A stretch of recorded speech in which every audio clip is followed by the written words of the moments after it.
com todos os que estão aqui no culto presencial e aqueles que estão conosco no culto online. Hoje nós começamos, não é? Voltamos ao sistema já anterior, e a parte do ensino da escola bíblica nós não estamos mais transmitindo, não é? Ao vivo. Amém? Precisamos utilizar aqui o santuário, e graças a Deus que o Senhor tem feito crescer a escola bíblica. Glória a Deus. Abra sua Bíblia na carta aos Colossenses, no capítulo 3. Hoje nós celebramos a ceia do Senhor, né? A 8ª ceia do ano de 2021. Então, na celebração da ceia, é um culto memorial, é a celebração da ordenança da ceia do Senhor. Também em ação de graças por mais um ano de vida que o Senhor concede à irmã Elisângela. Parabéns, Deus abençoe muitos anos de vida para você. Você encontrou Colossenses 3? A partir do versículo 15 até o versículo 17. A paz de Cristo, para a qual também fostes chamados em um só corpo, domine em vossos corações e sede agradecidos. A palavra de Cristo habite ricamente em vós, em toda sabedoria. Ensinai e aconselhai uns aos outros com salmos, hinos e cânticos espirituais, louvando a Deus com gratidão no coração. E tudo quanto fizerdes, quer por palavras, quer por ações, fazei em nome do Senhor Jesus, dando graças por Ele a Deus Pai. Amém? Nós aprendemos nas Sagradas Escrituras que Deus não exige do seu povo, dos seus filhos, absolutamente nada que não sejamos capazes de fazer. Na realidade, na grande maioria das vezes, não somos capazes de fazer mesmo. E só conseguimos realizar alguma coisa quando verdadeiramente abrimos o nosso coração, deixamos o Senhor reinar, deixamos o Espírito Santo trabalhar em nosso viver, para que as dificuldades, as barreiras, os desafios sejam todos vencidos. Sempre que eu falo em vencer, sempre que eu falo que nós temos uma vida vitoriosa, eu gosto de esclarecer que vida vitoriosa não significa que tudo aquilo que almejamos conseguiremos. Não. Tem coisas que almejamos, coisas que estão em linha com a palavra, mas que o Senhor não permite. Eu me lembro de uma irmã que recentemente, não é? Aliás, não tão recentemente, mas há pouco tempo, ela fez a aquisição de um determinado imóvel, já estava morando lá, e a pessoa foi e disse: não, eu não quero mais não vender. E aí foi uma decepção para ela e para a família. Mas alguns meses depois, eles puderam perceber o grande livramento que o Senhor lhes concedeu. Então aquilo que pareceu uma derrota lá atrás, na verdade foi uma vitória. Porque o Senhor vai na nossa frente. Ele está na nossa retaguarda, Ele está do nosso lado direito, Ele está do nosso lado esquerdo. E quando nós estamos em Cristo e nos colocamos disponíveis para Ele, Ele luta as nossas lutas. Amém? Agora, irmãos, o fato de que em Cristo Deus nos faz templos do seu Santo Espírito, isso nos garante 100% da presença do Senhor em todos os momentos, em todos os instantes da nossa vida. Significa que em momento nenhum Ele vai se apartar, porque Ele veio para habitar, Ele veio para ficar, Ele veio para permanecer. Mas pastor, Ele vai permanecer por um certo tempo, sim. enquanto estivermos aqui na terra. Até o último suspiro, o Espírito de Deus vai estar trabalhando na nossa vida. Porque, irmãos, nós não sabemos de coisa alguma. Quantas vezes a gente fala alguma coisa, faz alguma coisa, e a gente acha que é para o bem, na verdade, a interpretação é outra. E nem sempre é a culpa daquele que interpreta, mas daquele que transmite. Mas Deus sabe de todas as coisas. E a presença dEle faz toda a diferença. Eu enfatizo, irmãos, que a Bíblia nos ensina que Deus faz seu templo exclusivamente naquelas pessoas que já abriram o seu coração e já declararam a Jesus Cristo como Senhor, único e suficiente Salvador. Amém. Glória a Deus. Glórias ao nome de Jesus. Não precisa falar todo mundo de uma vez, mas pode dar glória a Deus. E pode falar a todos de uma vez só, gente. Aí eu falo como o pastor Murilo diz, me ajuda aí, rapaz. Glória a Deus. Sabe, meus amados irmãos, é somente a nova criatura que desfruta da verdadeira paz que somente Cristo pode dar. Ou seja, a nova criatura é a única. Todo aquele que é a nova criatura que desfruta da paz de Cristo. Aí você pergunta, e o que é a paz de Cristo?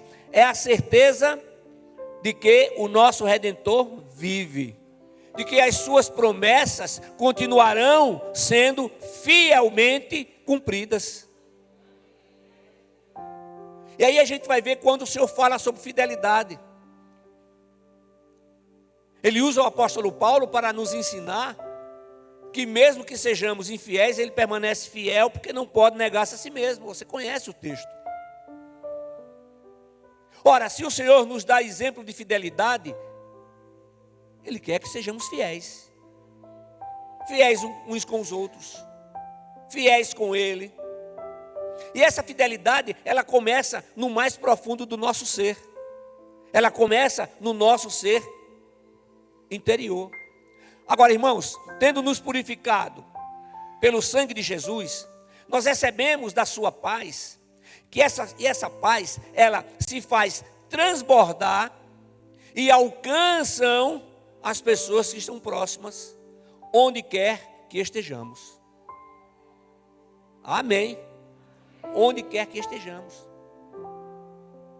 Então nós aprendemos, porque o Senhor nos ensina, que não é possível ter a paz de Cristo, senão amar e perdoar o irmão. Amar e perdoar aqueles que nos ofenderam. Se não existe isso, não pode haver a paz de Cristo. Então, um coração que guarda ressentimentos, vai o quê? Tornar a vida amarga, sem sentido. Por maiores que sejam as bênçãos, as vitórias derramadas na vida, a pessoa não vai ter aquela alegria que ela deveria ter. Aleluia.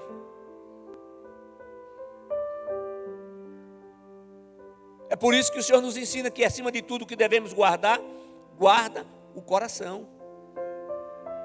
E tornando a vida amarga, a vida sem sentido, não é? É uma vida que não está cumprindo os propósitos de Deus. Porque Deus quer que sejamos felizes, abençoados. Eu não estou falando aqui que é o gargalhar o dia inteiro, não é outra coisa. É a tranquilidade e a paz. Essa semana estive lá no Parque das Flores com o pastor Murilo, estivemos lá, não é? Uma das nossas irmãs em Cristo foi chamada para a glória. E a tranquilidade das pessoas. O choro, claro, mas não há desespero. Porque quando um dos nossos entes queridos, quando ele parte, e nós sabemos para onde ele vai, nós não perdemos. Nós perdemos a convivência física. Mas sabemos onde está, que é para onde também nós estamos indo. Amém? Agora, irmãos, olha, somente quem obedece à vontade de Deus tem paz interior. essa paz é sem interrupções, ou seja, agora e sempre. Como é que podemos ter a paz de Cristo se não obedecemos a Cristo? Como é que posso concordar com coisas que a palavra diz que é condenação e ter a paz de Cristo? A Bíblia diz que o homem nasce homem, o menino nasce menina, a menina nasce menina. Como é que posso ter a paz de Cristo se concordo com a ideologia de gênero? Como é que posso ter a paz de Cristo se aceito o aborto? Como é que posso ter a paz de Cristo se aceito casamento entre pessoas do mesmo sexo? Como é que posso ter a paz de Cristo se acho que existe um nível de mentira ou um nível de pecado, que eu já falei sobre isso, vocês conhecem. Porque pecado é sempre pecado. Mentira vai ser sempre mentira. E a Bíblia diz que Satanás é o pai da mentira. E nós não somos filhos de Satanás, não. Nós somos filhos do Deus vivo. Aleluia. Então, irmãos, o mover do Espírito de Deus na igreja significa a disposição que cada membro da igreja tem de se colocar diante do Senhor, permitindo e aceitando o trabalhar do seu Santo Espírito. Aleluia. E outra coisa, somente quem tem paz, quem tem a paz de Cristo, tem a paz no coração, pode ser uma pessoa realmente grata. Por quê? Porque se não há paz, não há gratidão. Pode ser educação, muito obrigado. É diferente quando esse muito obrigado sai como gratidão. Você está me acompanhando? Então tudo o que faz a vida tornar-se digna de ser vivida tem origem no homem espiritual. O Senhor nos criou seres espirituais. É claro que Ele abençoa o corpo, dá saúde, dá vida. A gente está respirando porque Ele tem permitido. E a celebração da ceia do Senhor é o cumprimento de uma ordem do nosso Redentor. E quando comemos do pão e bebemos do cálice, estamos anunciando a morte do Senhor até que Ele venha. E quando anunciamos a sua morte, proclamamos a sua vitória sobre o pecado, sobre a morte, sobre o inferno, a sua ressurreição ao terceiro dia. O nosso Redentor está vivo, Ele vive eternamente. Aleluia! Louvado seja o seu santo nome. Lá em Apocalipse, no capítulo 1, versículo 18, Jesus Cristo faz a seguinte afirmação: eu sou o que vive. Fui morto, mas agora estou aqui, vivo para todo sempre, e tenho as chaves da morte e do inferno. Aleluia!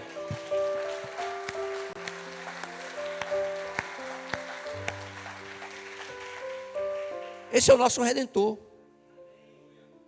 Esse é o nosso Jesus. As coisas são terríveis lá fora, pastor, sei. Mas nós temos a paz de Cristo. Ele nos ensina do seu amor, desse amor que transborda. E quais são os primeiros a serem alcançados? Os familiares, os da casa. Estamos próximos, testemunhamos. Tem que ser um em todo canto, rapaz. Não é um em casa, outro, não, é a mesma pessoa. É claro que lá na rua a gente não tem a liberdade que a gente tem em casa. Em casa todos nos conhecem como nós somos. Seres humanos falhos, mas que temos como exemplo maior a Jesus Cristo, o homem.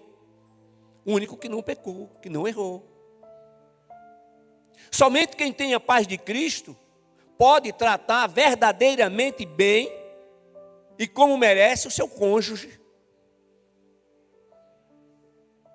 Somente quem tem a paz de Cristo pode estar criando os seus filhos conforme os princípios bíblicos. Somente quem tem a paz de Cristo pode inculcar na mente dos filhos a palavra de Deus, para inculcar mesmo. Aí a gente vai observando, a gente vai vendo as coisas, e a gente vai percebendo, porque o Senhor vai nos mostrando a importância do seu trabalhar, e a necessidade desse trabalhar ser realizado na nossa vida.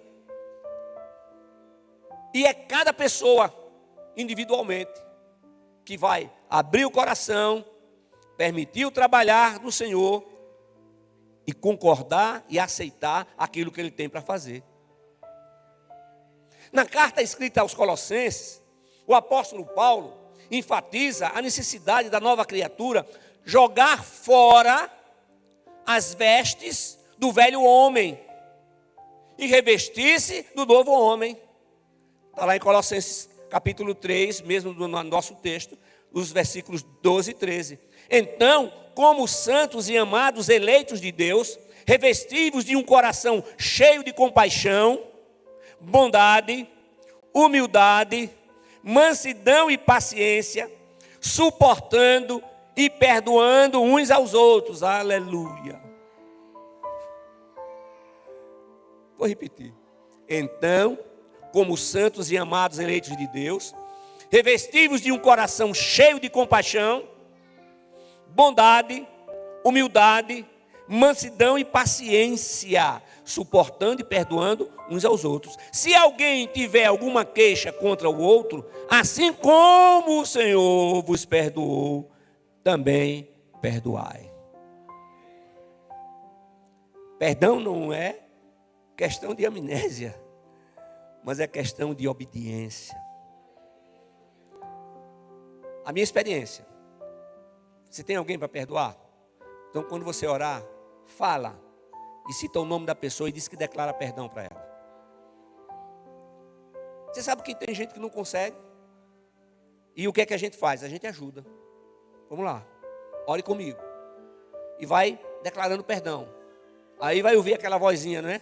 Você está sendo hipócrita. Você não consegue enganar a Deus. Como é que você está declarando perdão se você verdadeiramente não declarou? Aí a gente responde: eu declaro perdão, porque essa é uma determinação do meu Deus. E não é questão de sentimento, mas é questão de obediência. Amém? Aleluia.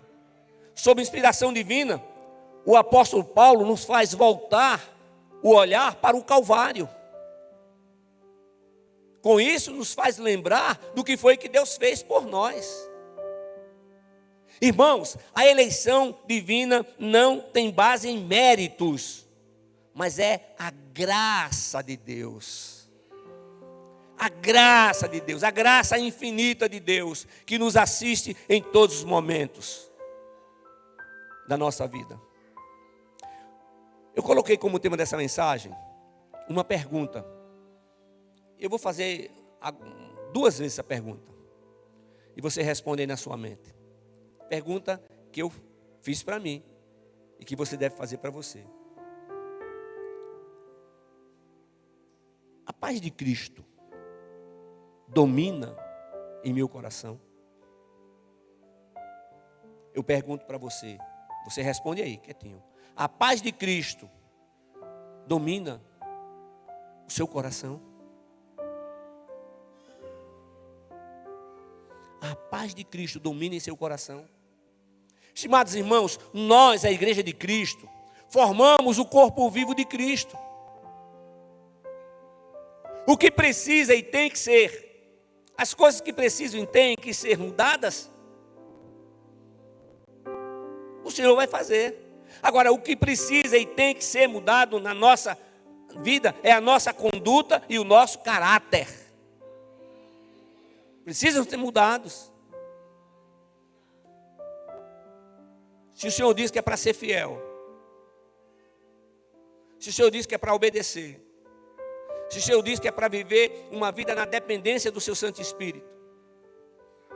Aí o texto de 1 de Pedro, capítulo 1, versículos 14 a 16, diz assim: como filhos obedientes, não vos amoldeis aos desejos que tinhais em tempos passados na vossa ignorância, mas sede vós também santos em todo o vosso procedimento, assim como é santo aquele que vos chamou. pois está escrito: sereis santos, porque eu sou santo. Aleluia. Então a determinação divina, transmitida através do apóstolo Pedro, é uma mensagem divina, não é uma mensagem de Pedro.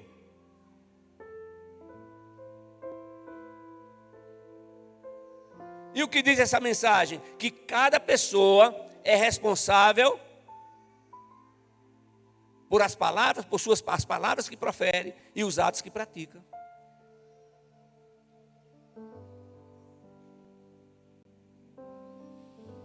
Eita Deus. Cada pessoa é responsável por seus atos. E isso significa o quê? Que o Senhor está dizendo o quê? Você fez, você vai assumir as consequências. O que é que o Senhor faz? Ele nos perdoa os nossos pecados e iniquidades, e deles não lembra mais. Mas tem coisas que ficam consequências. Veja a história de Davi.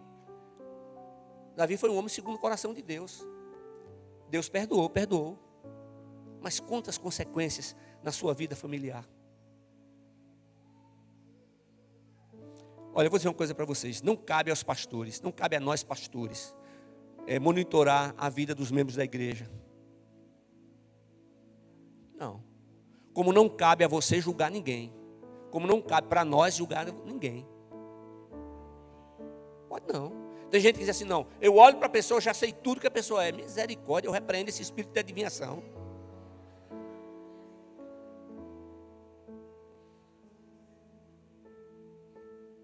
Somente quando houver a paz de Cristo no coração, aí ocorrerá o quê? O verdadeiro louvor e a verdadeira adoração.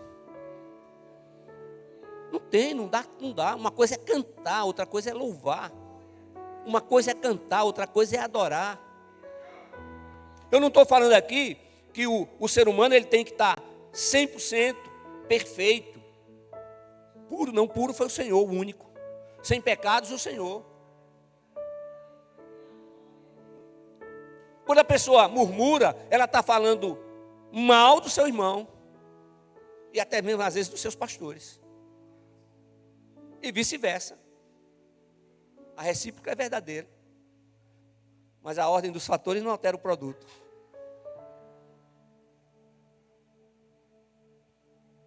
Então a gente tem que se colocar diante do Senhor, igreja. E aí o que é que a gente vai perceber? Um grande mover do Espírito de Deus na nossa vida. Significa na minha, na sua, de cada um grande mover no Espírito Santo. É preciso ter muito cuidado com o que a emoção faz. O Espírito Santo transforma, mas a emoção não.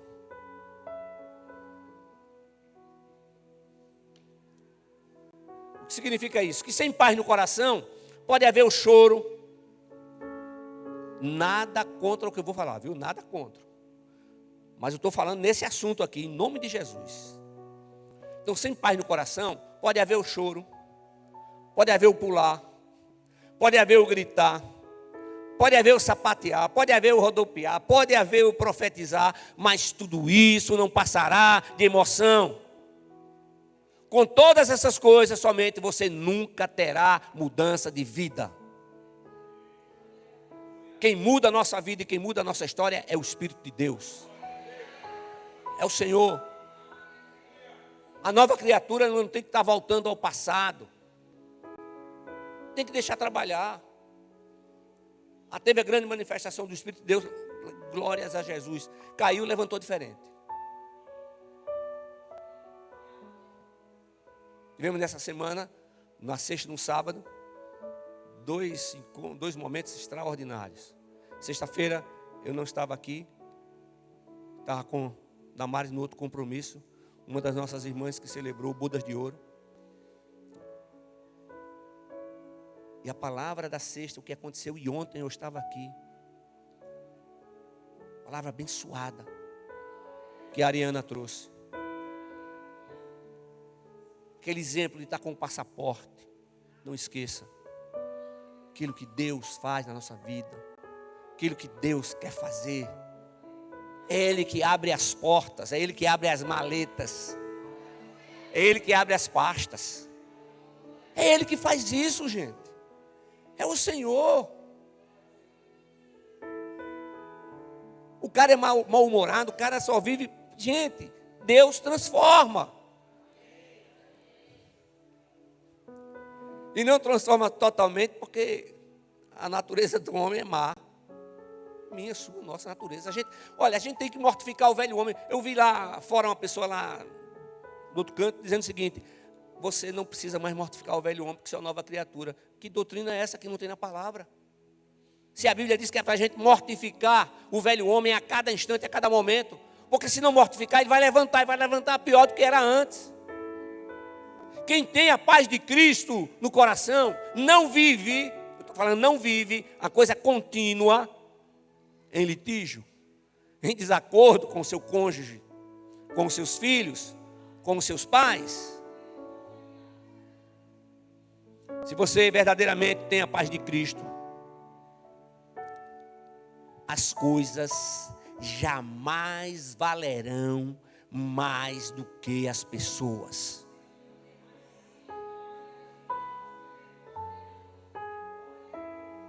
A gente tem que valorizar, seja quem for. Eu ontem fui em determinado lugar aqui fazer uma compra quando terminou o culto, né, a conferência. E às vezes a gente não tem. A Damares, ela coloca várias coisas no carro e vai dando às pessoas, mas às vezes não tem, eu não tenho isso, eu dou o que tenho, o que dá para fazer. E chegou no lugar, aí uma senhora foi e pediu: minha senhora, eu agora não tinha. E estava chovendo. Aí ela disse assim: eu vou levar o senhor no carro. Abriu a sombrinha dela e me levou até o carro. Por que você está falando isso, pastor? Porque existem pessoas que, mesmo sem ter tido ainda uma experiência real com Cristo, elas estão disponíveis. E o que cabe a nós como igreja? Agir como discípulo de Cristo. Você não está aqui para ouvir o que você quer, você está aqui para ouvir aquilo que Deus quer que você ouça. É isso. Disponíveis. E qual o papel da igreja? Fazer missões. O papel da igreja é esse. Existem outras coisas, claro. E a gente se prepara para fazer missões. Fazer missões a gente tem que fazer todo dia. Em todos os lugares. Escuta o que eu vou falar aqui, viu, irmãos? Preste atenção. As palavras proferidas por falsos sacerdotes, eu vou usar esse termo, e profetas, poderão ser agradáveis aos ouvidos, porém, nunca servirão para mudar a sua vida.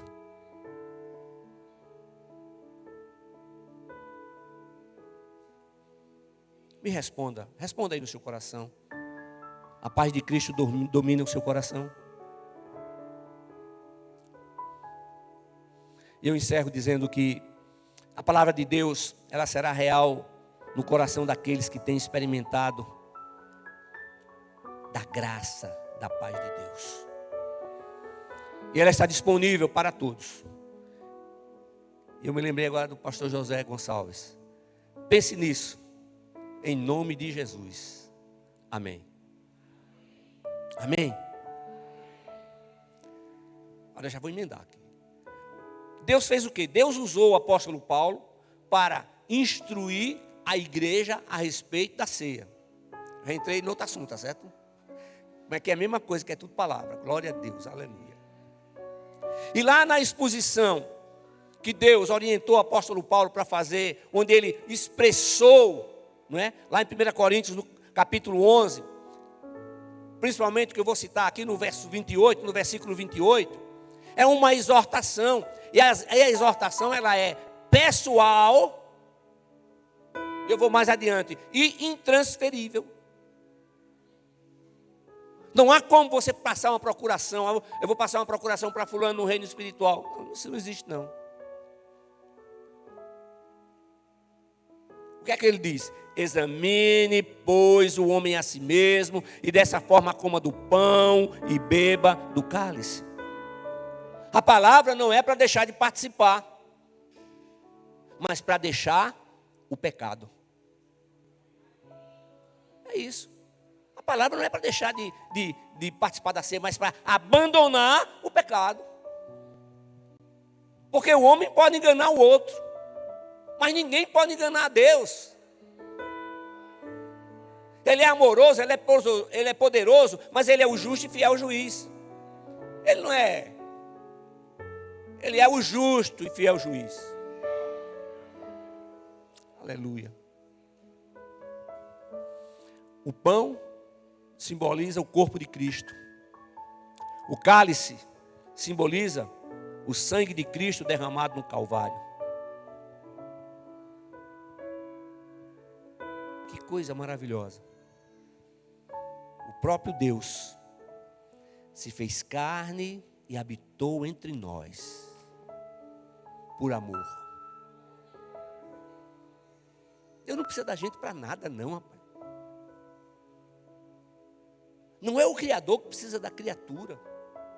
Ele nos deu o privilégio de nos tornarmos discípulos de Cristo. Ele nos deu o privilégio, a prerrogativa de em Cristo nos tornarmos seus filhos. Ele nos deu a prerrogativa de em Cristo recebemos o grande prêmio pela graça de morar eternamente na presença dele. Quem pode participar dessa ceia? Aquelas pessoas que já professaram a sua fé em uma igreja evangélica, que também foram batizadas em uma igreja evangélica, ou nas águas ou com águas, certo? Que está em comunhão com o Senhor e em comunhão com a sua igreja. Então são convidados para participar dessa ceia. Eu tenho que respeitar quem pensa diferente. Quando alguém diz assim, que é para participar da ceia, pessoas da mesma fé e ordem. Eu passei ouvindo isso, a minha vida ouvindo isso. E quando o Senhor me chamou para o ministério, eu digo não. Negativo. Para todos aqueles que estão em Cristo Jesus. A Bíblia não faz acepção de pessoas. Agora, os irmãos que estão no culto online, observem tudo que está sendo feito e falado aqui no culto presencial. Para serem essas palavras observadas por aquelas que participam do culto online. Amém? Vamos ficar de pé.